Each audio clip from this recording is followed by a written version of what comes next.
اعوذ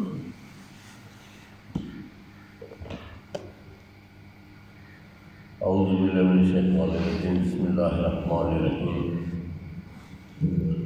نعمت الباری شرح صحیح البخاری جلد ہفتہ کتاب المغازی یا کہ پاک صلی اللہ علیہ وسلم کی غزوات کا تذکرہ ہے۔ امام بخاری روایت کرتے ہیں مجھے ابراہیم بن المنذر نے حدیث بیان کی، انہوں نے کہا ہم محمد بن فلیح نے حدیث بیان کی، آج موسیٰ بن عقبہ ابن شہاب نے کہا ہمیں حضرت انس بن مالک رضی اللہ تعالیٰ عنہ نے حدیث بیان کی کہ انصار کے کچھ مردوں نے رسول اللہ صلی اللہ علیہ وسلم نے اجازت طلب کی، پس کہا آپ ہمیں اجازت دیں ہم اپنے بھانجے عباس کو فدیہ چھوڑ دیں۔ آپ نے فرمایا اللہ کی قسم تم ان سے ایک درہم بھی نہیں چھوڑو گے۔ علامہ نے کر لکھا ہے کہ حدیث کی شرح باب دار مشرکین میں گزر چکی ہے۔ عباس کو ابو الحسن نے فرشتہ کی مدد سے قید کیا اور انصار کا بھانجا ہونے کی وضاحت، انصار نے ان کا فدیہ چھوڑنے کی پیشکش کیوں کی اور آپ نے اس پیشکش کو کیوں قبول نہیں کیا؟ حافظ شہاب الدین احمد بن علی بن حجر اسقلانی شاہ کی مصنوعی 852 جلد لکھتے ہیں، اس حدیث میں انصار کے کچھ مردوں کا ذکر ہے۔ یہ وہ انصار تھے جو بدر میں حاضر تھے، کیونکہ عباس بدر میں قید کر لیے گئے تھے۔ جیسے کہ قریب آئے گا مشرکین ان کو اپنے ساتھ بدر میں مسلمانوں سے لڑنے کے لیے لیے گئے تھے۔ امام ابن اسحاق نے حضرت ابن عباس رضی اللہ تعالیٰ عنہ سے روایت کیا ہے کہ نبی پاک صلی اللہ علیہ وسلم نے اپنے اصحاب سے بدر میں فرمایا میں بنو ہاشم کے چند مردوں کو جانتا ہوں جن کو زبردستی نکالا گیا تھا، بس تم میں سے جو کوئی ان سے ملے پھر ان کو قتل نہ کرے۔ امام احمد نے حضرت براء رضی اللہ تعالیٰ عنہ سے روایت کیا انصار میں سے مارتا ہے اور اس نے عباس کو قید کر لیا، تو عباس نے کہا اس نے مجھ کو قید نہیں کیا بلکہ مجھے اس نے قید کیا کہ مجھے زبردستی لایا تھا۔ رسول اللہ صلی اللہ علیہ وسلم نے اس انصار سے فرمایا اللہ تعالیٰ نے تمہاری موجود فرشتے سے مدد کی ہے۔ اس انصاری کا نام ابو الیسر تھا اور وہ حضرت کعب بن عمرو انصاری ہے۔ امام طبرانی نے حضرت ابو الیسر کی حدیث روایت کی جنہوں نے عباس کو قید کیا تھا، اور حضرت ابن عباس رضی اللہ تعالیٰ عنہ نے اپنے والد سے پوچھا کہ آپ کو ابو الیسر سے کیسے قید کر لیا، حالانکہ اگر آپ چاہتے تھے اس کو اپنے حفظی میں ملا کر لیتے، تو انہوں نے کہا اے میرے بیٹے ایسا نہ ہو۔ اس حدیث میں مذکور ہے ہم اپنے بھانجے عباس کو یعنی حضرت عبد المطلب کے بیٹے کو، اور عباس کی ماں انصار میں سے نہیں تھی بلکہ ان کی نانی عبد المطلب کی ماں تھی، اور وہ انصاریہ تھیں، بس انہوں نے عباس کی نانی پر پہلے کا اطلاق کیا کیونکہ وہ ان میں سے تھیں، اور عباس پر ان کے بیٹے کا اطلاق کیا، سو ان کو اپنا بھانجا کہا۔ ان کا نام سلمہ بن جمہور بن زید تھا، ان کا تعلق الخزرج سے تھا، اور حضرت عباس کی سکی ماں کا نام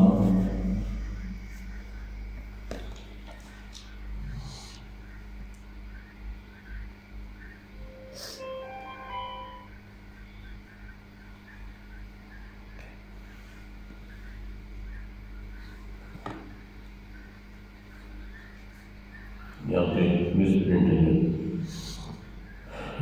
یہاں علامہ طبرانی کے امام ہوئے انہوں نے کہا کہ عباس عبدالمطلب کی ماں انصار میں تھے۔ ابن عائد نے المغازی میں روایت کی کہ حضرت عمر رضی اللہ تعالیٰ نے بدر کے دن بہت سختی کے ساتھ باندھا تھا اور عباس کو بھی بہت سختی کے ساتھ باندھا تھا۔ رسول اللہ صلی اللہ علیہ وسلم نے اس راز کو ان کے کرانے کی آواز سے تو آپ کو نیند نہیں ہے۔ انصار کو جب معلوم ہوا کہ رسول اللہ صلی اللہ علیہ وسلم کی رضا ان کے بندے سے کھولے میں ہے، جنہوں نے عباس کے بندے کھول دی اور آپ کی مزید رضا حاصل کرنے کے لیے کہا کہ ہم ان کا فدیہ بھی چھوڑ دیں، تو آپ نے اس کو منظور نہیں کیا۔ امام ابن اسحاق نے حضرت ابن عباس رضی اللہ تعالیٰ عنہ سے روایت کیا ہے کہ نبی پاک نے فرمایا اے عباس آپ اپنا فدیہ بھی دیں اور اپنے دو بھتیجوں عقیل بن ابی طالب اور نوفل بن حارث کا بھی فدیہ دیں، اور اپنے حلیف عتبہ بن عمرو کا فدیہ بھی دیں، کیونکہ آپ مالدار ہیں۔ مکہ میں مسلمان تھا لیکن قوم مجھے زبردستی لے آئیے۔ آپ نے فرمایا جو کچھ آپ کہہ رہے ہیں اس کو اللہ ہی جانتا ہے، اگر آپ سچ کہہ رہے ہیں تو اللہ تعالیٰ آپ کو جزا دے گا، لیکن آپ کا ظاہر حال یہ ہے کہ آپ ہم پر حملہ کرنے کے لیے آئے تھے۔ موسیٰ بن عقبہ نے ذکر کیا کہ ان کا فدیہ 40 اوقیہ سونا تھا۔ امام ابو نعیم نے اوائل میں روایت کیا کہ ہر بیٹے کا فدیہ 40 اوقیہ سونا تھا، بس آپ نے عباس کے اوپر 100 اوقیہ سونا مقرر کیا اور عقیل کے اوپر 80 اوقیہ سونا مقرر کیا۔ تو عباس نے کہا کہ آپ نے قرابت کو جسے ایسا کیا، تب اللہ تعالیٰ نے یہ نازل فرمائی یا ایھا النبی کل من فی ایدیکم من الاسریٰ ان جعل اللہ فی قلوبکم خیرا یؤتکم خیرا مما اخذ منکم۔ اے نبی آپ ان سے فرما دیجیے جو تمہارے ہاتھوں میں قید ہے، اگر اللہ نے تمہارے دلوں میں کسی بھلائی کو ظاہر کر دیا تو تمہیں اس سے بہتر دے گا جتنا تم ان سے لیا گیا ہے۔ بعد میں حضرت عباس رضی اللہ تعالیٰ عنہ نے ظاہر کی وجہ سے کہا میری خواہش تھی کہ آپ مجھے دگنا چگنا فدیہ لیتے۔ اس حدیث میں ہے آپ نے انصار سے فرمایا اللہ کی قسم تم ان سے 1 درہم بھی نہیں چھوڑو گے۔ آپ کی سرشار میں یہ حکمت تھی کہ آپ کو یہ اندیشہ تھا کہ انصار نے عباس کی محبت کی وجہ سے ایسا کیا ہے، کیونکہ عباس ان کے اعتبار سے بھالی تھے اور اس میں یہ اشارہ ہے کہ کسی قریبی کی اس طرح مدد نہ کرے جس سے دوسروں کا نقصان ہو۔ علامہ نے بھی اپنی شرح میں یہی کچھ لکھا ہے۔ آپ ابن حجر اور علامہ کی مناقشہ اس حدیث میں ہے کہ ہم آپ کو اجازت دیں ہم اپنے بھانجا کو فدیہ چھوڑ دیں، فارنتوں کا صیغہ ہے۔ آپ ابن حجر نے لکھا ہے کہ یہ امر کا صیغہ ہے اور لام مبالغہ کے لیے ہے۔ علامہ نے اس پر اعتراض کیا اور کہا یہ مضارع کا صیغہ ہے اور نون جمع کا ہے اور اس پر جزم ہے۔ اصل عبارت یوں ہے ان تعالیٰ فارنتوں کا، یعنی اگر آپ اجازت دیں تو ہم ضرور فدیہ ترک کر دیں گے، اور اس میں لام تاکید کے لیے ہے جس میں کہا یہ امر کا صیغہ ہے اور لام مبالغہ کے لیے تو یہ محض ادا ہے، اور جس کو علم سب سے مس ہو وہ ایسی بات نہیں کہہ سکتا۔ اس قائل نے علامہ کرمانی کی عبارت سے دھوکہ کھایا ہے۔ علامہ کرمانی کی عبارت یہ ہے اگر تم یہ سوال کرو کہ اذن ترک کا سبب ہے یا وہ اپنے آپ کو ترک کرنے کو حکم دے رہے تھے تو میں کہوں گی کہ لفظ امر کے ساتھ ترک مبالغہ کے لیے ہے، گویا کہ وہ خود کو ترک کرنے کو حکم دے رہے تھے۔ کرمانی کی عبارت میں بھی خامی ہے۔ امام بخاری کہتے ہیں میں ابو عاصم نے حدیث بیان کیا ابن جریر الزہری از عطاء بن یزید از عبید اللہ بن عزی از المقداد بن الاسود، اور مجھے صاحب نے حدیث بیان کی، انہوں نے کہا ہمیں یعقوب بن ابراہیم بن سعد نے حدیث بیان کی، انہوں نے کہا ہمیں میرے بھتیجے بن سعد نے حدیث بیان کی، آج ہم خود، انہوں نے کہا مجھے عطاء بن یزید لیسی، پھر الجندی نے خبر دی کہ ان کو عبید اللہ بن علی بن الخیار نے خبر دی، ان کو مقداد بن عمرو الکوفی نے خبر دی، اور وہ بڑے زورہ کے حدیث تھے، وہ صحابہ میں سے کہ بدر میں رسول اللہ صلی اللہ علیہ وسلم کے ساتھ حاضر تھے، ان کو یہ خبر دی کہ انہوں نے کہا یا رسول اللہ صلی اللہ علیہ وسلم یہ بتائیں کہ اگر میرا کفار کے کسی مرد سے مقابلہ ہو تو ہم ایک دوسرے سے قتال کریں، پس وہ میرے 2 ہاتھوں میں سے ایک ہاتھ پر لگا کر اس کو کاٹ ڈالیں، پھر وہ ایک درخت کے اوٹ میں مجھ سے پناہ لے گئے، پھر کہ میں نے اللہ کے اسلام کو قبول کیا، یا رسول اللہ کیا اس کے اسلام کو قبول کرنے کے بعد میں اس کو قتل کر سکوں؟ تب رسول اللہ نے فرمایا تم اس کو قتل نہ کرنا۔ پھر انہوں نے کہا یا رسول اللہ اس نے میرا ایک ہاتھ کاٹ ڈالا تھا، پھر وہ ہاتھ کاٹنے کے بعد اس نے اسلام کو قبول کیا، تب رسول اللہ نے فرمایا تم اس کو قتل نہ کرنا، اگر تم نے اب اس کو قتل کر دیا تو اس کو قتل کرنے سے پہلے جو تمہارا مقام تھا وہ اب اس کا وہ مقام ہوگا اور تمہارا مقام وہ ہوگا جو اس کا مقام اس وقت تھا جب اس نے اسلام قبول نہیں کیا تھا۔ حضرت المقداد بن عمرو رضی اللہ تعالیٰ عنہ کے نام کی تحقیق علامہ بن علی بن ملکم شافی متوفی 804 لکھتے ہیں، امام بخاری نے کلام باب میں اور سیل باب 13 میں المقداد بن عمرو ہی لکھا ہے، ان کی بنیت ابو معبد ہے اور کتاب الطہارہ حدیث 1078 میں ان کا نام المقداد بن الاسود لکھا ہے، اور صحیح نام وہ ہے جو یہاں لکھا ہے، اور الاسود وہ ہیں جن کی پرورش کی تھی اور ان کو اپنا بیٹا بنایا تھا۔ کہا جاتا ہے کہ انہوں نے کو بھوگ لیا تو کہا جاتا ہے کہ اچھے غلام تھے سو انہوں نے ان کو بیٹا بنا لیا، لیکن ان کے غلام ہونے کا قول صحیح نہیں ہے۔ امام حبان نے کہا کہ ان کے والد ان سے جو کندہ کے حدیث تھے وہ ان کی طرح منسوخ ہو گئے، ان کے والد نے قوم کی اس مرد کو قتل کر کے وہ ان کی مخالف کندہ کی طرف آ گئے، پھر وہاں بھی کسی کو قتل کر دو، پھر وہ مکہ بھاگ گئے اور وہ الاسود ابن یعقوب کے حلیف بن گئے۔ تب اسود نے کو اپنا بیٹا بنا لیا۔ المقداد بن عمر عثمان رضی اللہ تعالیٰ عنہ کے خلاف فوت ہو گئے تھے۔ آخر میں حضرت اسقلانی نے لکھا کہ تجدید کی یہ روایت کرنے سے امام بخاری غرض یہ کہ المقداد بن اسود ان صحابہ میں سے ہیں جو بدر میں حاضر تھے۔ حضرت مقداد بن عمر کو تذکرہ اور اس اشکال کے جواب میں کیا کسی مسلمان کو قتل کرنے سے اس کو قتل کرنے والا مسلمان کافر کیا تھا؟ علاوہ بدر محمود بن احمد متوفی 855 لکھتے ہیں۔ امام بخاری نے جہاں اور اپنے باب میں کلام المقداد بن عمر لکھا اور کتاب الطہارہ میں کلام المقداد بن اسود لکھا ہے اور صحیح وہ نام جو انہوں نے یہاں لکھا ہے اور پھر امام ابن حبان کو روایت لکھی۔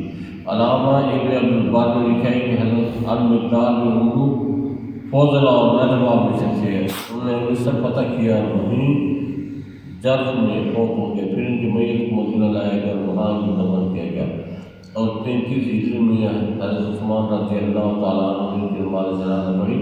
اس وقت حضرت مقداد کی عمر 70 سال تھی۔ اس حدیث میں مذکور ہے کہ اسلام لانے کے بعد اب تم اس کو قتل مت کرنا بلکہ تم بھی اس کی مسلط ہوگے، یعنی جس طرح اسلام لانے سے پہلے اس کو قتل کرنا مباح تھا اسی طرح تم کو بھی اس کے قتل کرنے کے بعد قتل کرنا مباح ہو۔ علامہ کربانی نے کہا کہ قتل کرنا اس کا سبب نہیں ہے کہ ان میں سے ہر ایک دوسرے کی مسلط ہے۔ پھر جملہ شرطی لانے کی کیا عادت ہوتی ہے؟ میں کہتا ہوں کہ ناحیوں کے نزدیک اس قسم کے جملے خبر کے حکم ہوتے ہیں، یعنی جب تم نافرمانی کرو گے تو تمہارا قتل بھی مباح ہو جائے گا۔ علامہ خطابی نے لکھا ہے اس حدیث کا معنی یہ ہے کہ کافر کو اسلام قبول کرنے سے پہلے اپنے دین کو قتل کرنا مباح ہے اور جب اس نے اسلام قبول کر لیا تو اس کو قتل کرنا بھی ممنوع ہو جائے گا، کیونکہ اب جب مسلمان اس کو قتل کرے گا تو اس کا قصاص ہے، جیسے اس مسلمان کو قتل کرنا بھی مباح ہو جائے گا۔ اس حدیث کا یہ معنی نہیں ہے کہ اب مسلمان کافروں کے ساتھ لاحق ہو جائے گا اور اس معصیت کو جیسے وہ کافر ہو جائے گا۔ یہ تمام مفاد علامہ ابن نے بیان کیے ہیں۔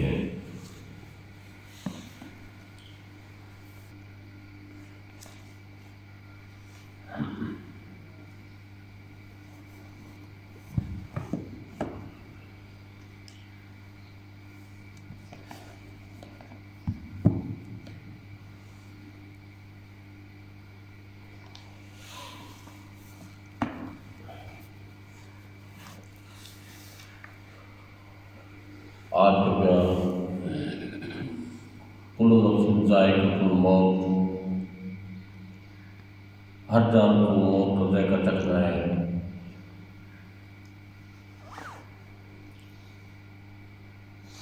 کل من علیہ فان، جتنے زمین پر ہیں سب فنا ہوں گے۔ فرشتے خوش ہوئے کہ ہم بچے کہ ہم زمین پر ہیں، تب دوسری آیت نازل ہوئی کل نفس ذائقۃ الموت، ہر جان کو موت چکھنی ہے۔ ملائکہ نے کہا اب ہم بھی گئے۔ حضرت ادریس علیہ السلام کے آسمان پر جانے کا واقعہ۔ حضرت ادریس علیہ السلام کے آسمان پر جانے کا واقعہ کیا ہے؟ ارشاد، آپ علیہ السلام کے واقعہ میں علماء کو اختلاف ہے۔ اتنا تو ایمان ہے کہ آپ آسمان پر تشریف فرما ہے۔ قرآن عظیم میں ہے ورفعنا مکانا علیہ، ہم نے ان کو بلند مکان پر اٹھا لیا۔ بعض روایت میں یہ بھی ہے کہ بعد موت آپ آسمان پر تشریف لے گئے۔ ایک روایت میں یہ ہے کہ ایک بار آپ دھوپ کی شدت میں تشریف لیے جا رہے تھے، دوپہر کا وقت آپ کو سخت تکلیف ہوئی۔ خیال فرمایا کہ جو فرشتہ آفتاب پر مقرر اس کو کس قدر تکلیف پہنچی ہوئی۔ عرض کہ اللہ عز و جل اس فرشتہ پر تخفیف یعنی آسانی فرما، فوراً دعا قبول ہے اور اس پر تخفیف ہو گئی۔ اس فرشتہ نے عرض کیا یا اللہ مجھ تخفیف کس طرف سے آئی؟ ارشاد ہوا میرے بندے ادریس علیہ السلام نے تیری تخفیف کے بعد دعا کی، میں نے اس کی دعا کو قبول عرض کی مجھے جب میں حاضر ہوا، تمام واقعہ بیان کیا، عرض کیا کہ حضرت کا کوئی مطلب ہو تو ارشاد فرمایا ایک مرتبہ جنت میں لے چلو۔ عرض کی یہ تم میرے قبضے سے باہر ہے، لیکن اسرائیل ملک الموت سے میرا دوستان ہے، ان کو لاتا ہوں شاید کوئی تدبیر چل جائے۔ عرض اسرائیل علیہ السلام آئے، آپ نے ان سے فرمایا، انہوں نے عرض کیا حضور بغیر موت کے تو جنت میں جانا نہیں ہو سکتا۔ فرمایا روح قبض کر لو، انہوں نے بحکم خدا ایک کام کے روح قبض کر فوراً جسم میں ڈال دی۔ آپ نے فرمایا مجھ کو دوزخ و جنت کی سیر کرو۔ حضرت اسرائیل علیہ السلام دوزخ پر لائے، طبقات سے جہنم کھلوائے، آپ دیکھتے بے ہوش ہو کر گر پڑے۔ اسرائیل علیہ السلام وہاں سے گئے، جب ہوش آئے تو عرض کیا یہ تکلیف آپ نے اپنے ہاتھوں سے اٹھائی، پھر جنت میں لے گئے۔ وہاں کی سیر کرنے کے بعد اسرائیل علیہ السلام نے چلنے کے بعد عرض کیا، آپ نے اتفاق نہ فرمایا، پھر دوبارہ عرض کیا، آپ نے جواب نہ دیا، پھر جب انہوں نے عرض کیا تو فرمایا اب چلنا کیسا؟ جنت میں آ کر بھی کوئی واپس جاتا ہے؟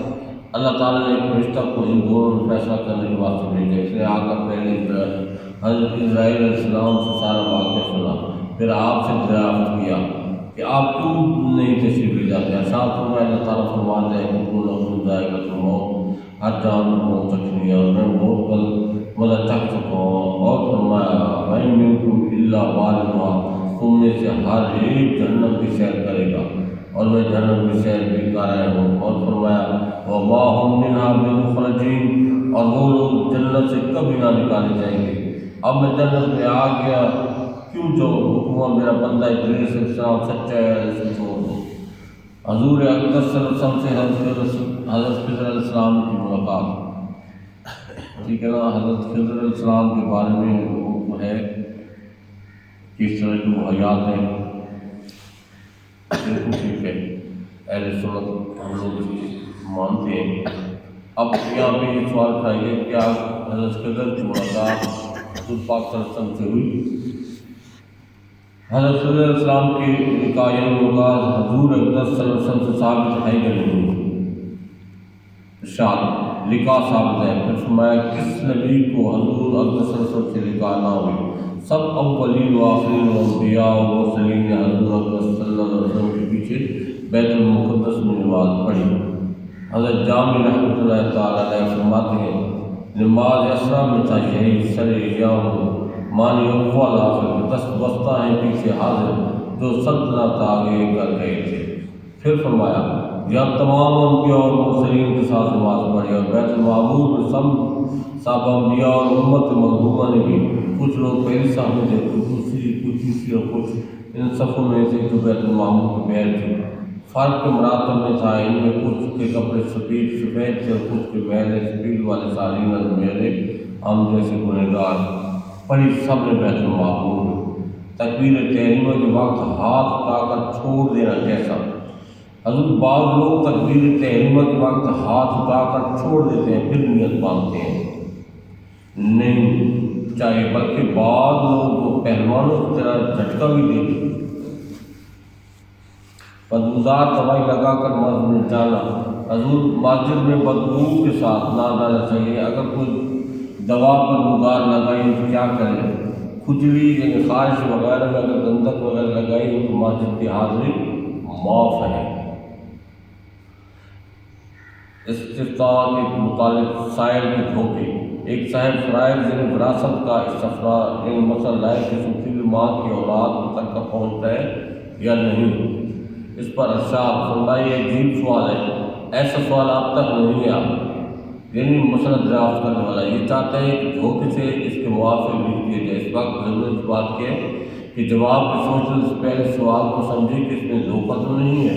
ایک مرتبہ ایک صاحب میرے پاس استفتاء لے کہ زوجہ نے ایک مکان اپنے شوہر کے ہاتھ بلا بدل کے یعنی کہ بلا معاوضہ بیچا۔ اب زوجہ کے مرنے کے بعد وہ مکان اس کے ترکے میں ہو گیا یا نہیں؟ میں نے کہا میں اس وقت تک فتویٰ نہیں دے سکتا جب تک بیع نہ ہو، یعنی فروخت سے چیز کی دستاویز کی نقل نہ ہو۔ فروغ کا اقرار دیکھتے ہیں کہ بیع بلا بدل باطل ہے، یعنی بلا معاوضہ بیع کرنا، اور ہمارے یہاں اس میں بیع بلا بدل کی معنی کہ بیع تو ہوئی لیکن اس کو معاوضہ قرض ہے، ادا نہیں ہوا۔ میں نے ان سائنس کا اگر بیع بلا بدل کی صورت ہوگی تو یہی ہوگی، اس کے سوال نہیں ہو سکتے۔ قرض بیع نامہ دیکھنے میں معلوم ہو کہ یہی صورت ہے۔ وہ اسی مسئلہ کو شاہ جہان کو لکھا ہے کہ بیع بلا بدل باطل ہے، مکان صورت کا ترکہ ہے، مجھے لا کر دکھایا 6-7 مہریں بھی تھی۔ پھر فرمایا مجھے چاہیے تھا کہ اسی وقت اس پر جواب لکھ دیتا۔ حضور اقدس صلی اللہ علیہ وسلم ظاہر و باطن پر حکم فرمانے کی مختار ہے۔ پھر فرمایا حضور اکبر صلی اللہ علیہ وسلم کو اختیار تھا خواہ حقیقت پر حکم فرمائے یا ظاہر پر، لیکن اگر اکثر احکام ظاہر ہی پر فرماتے اور بعض دفعہ باطن پر بھی حکم فرمایا۔ چوری کرنے والے شخص پر قتل کا حکم، ایک شخص حاضر لایا گیا یعنی بارگاہ میں پیش کیا گیا جس نے چوری کی تھی، فرمایا اقتلوا اس کو قتل کر۔ حضرت بکر صدیق رضی اللہ تعالیٰ عنہ کے یا رسول اللہ اس نے تو چوری کی ہے، فرمایا فقط اچھا ہاتھ کاٹا جائے، دانا ہاتھ کاٹ دیا گیا۔ اس نے پھر چوری کی، بایاں پیر کاٹ دیا گیا، اس نے پھر چوری کی، بایاں ہاتھ کاٹ دیا گیا، چوتھی بار چوری کی اور دانا پیر کاٹ دیا گیا، پانچویں مرتبہ اس نے منہ میں کوئی شے چھپا کر رکھی۔ حضرت ابوبکر صدیق رضی اللہ تعالیٰ عنہ نے اس کے قتل کا حکم دیا، فرمایا رسول اللہ صلی اللہ علیہ وسلم سچ فرمایا تھا، وہ اسی کا نتیجہ ہے۔ اعلیٰ حضرت رحمۃ اللہ تعالیٰ نے تنہا مخالفین کا مقابلہ کیا، بتذکرہ اعداء و حاسدین میں دشمن رکھنے والے اور سب کرنے والوں کا ذکر کرتے ہوئے ارشاد فرمایا میری اتنی عمر پوری لوگ میری مخالفت ہی کرتے رہے، ایک طرف کفار کا لڑا، دوسری طرف حاسدین کا مجمع۔ مجھ سے بعض لوگوں نے کہا کہ مجموعے اعمال بھر ہوئے ہیں، سیفیاں بھری پڑی ہیں، کوئی عمل کر لیجیے۔ میں نے کہا جنہوں نے یہ تلواریں مجھے دی ہیں ان کا یہ حکم ہے کہ تلوار ہاتھ میں کبھی نہ لینا، ہمیشہ ڈھال سے کام لینا۔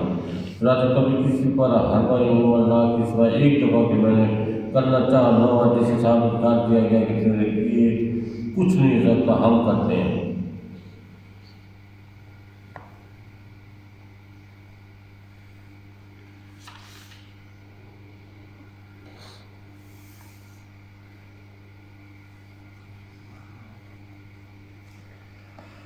وہ